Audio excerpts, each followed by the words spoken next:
Hi, and welcome to this weekend at Lifeway. We're getting ready for a weekend together. We have our Bible studies tonight, Wednesday night, so I hope you can make it for those as well.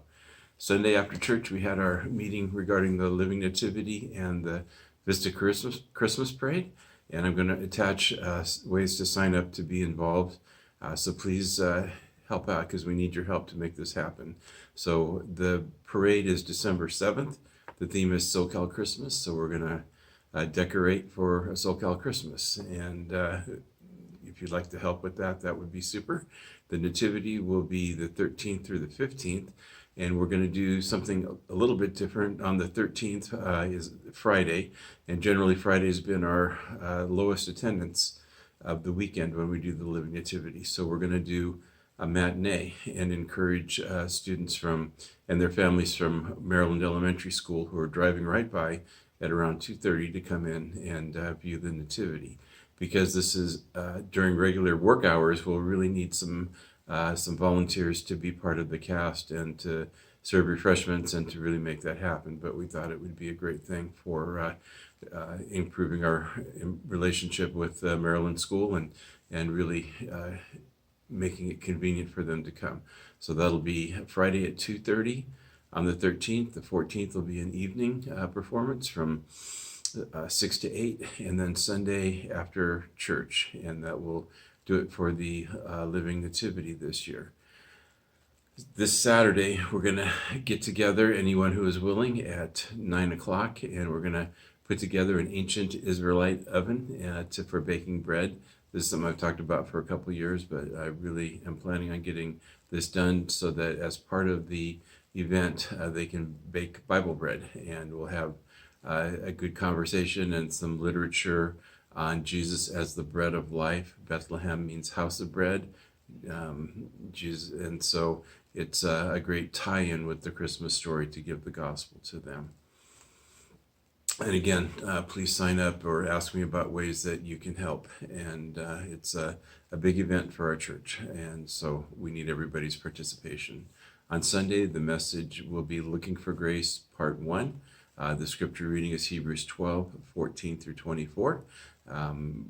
In this passage, the author of Hebrews says, be sure you don't miss the grace of God. So we're going to take an examination of how we don't miss God's grace, how we look for it, and that'll be Part 1 this week and Part 2 next week. We have a leadership team meeting after the service, so please plan on staying if you're in the leadership team.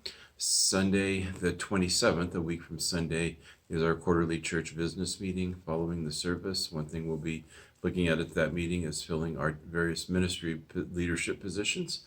And so if you are planning on changing something that you're doing, please let us know.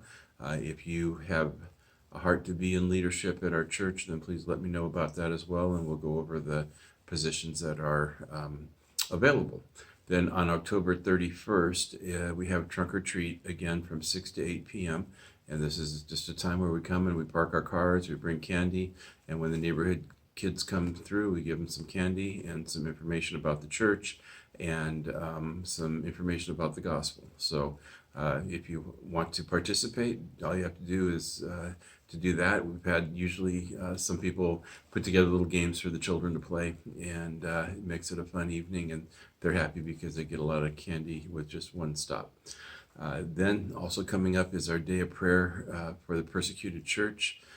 We're going to, on November the 1st, which is the Friday before, we're going to have a showing of Tortured for Christ, which is the Richard Wurmbrand movie about how he ended up in a communist prison for many years and how he overcame that and came to form the Voice of the Martyrs ministry. Then on November the 3rd, we will have the annual video that they have. This year it's on South Korea, so I'm going to take the opportunity to have the message be about, North Korea, to have the message be about North Korea, which is always number one on the list of countries that are the worst persecutors of Christians. But there's some interesting history about the church in North Korea that I think you'll find fascinating, and I hope you'll really come. I would like to make kind of an off again, on again series with this because we're familiar with our history and Christianity and the church in America, but there are some fascinating instances of how the gospel has grown and attempted to be snuffed out in various countries. So periodically we'll have a look at, for instance, the gospel in North Korea, the gospel in China, gospel in Nigeria, the gospel in India, all fascinating stories. So we'll start this Sunday with the gospel in North Korea, and then another Sunday when I have a break between series or it just seems appropriate, we'll move on to a different country. So I pray that you're having a good week, and we look forward to Sunday. God bless you, and we'll see you then.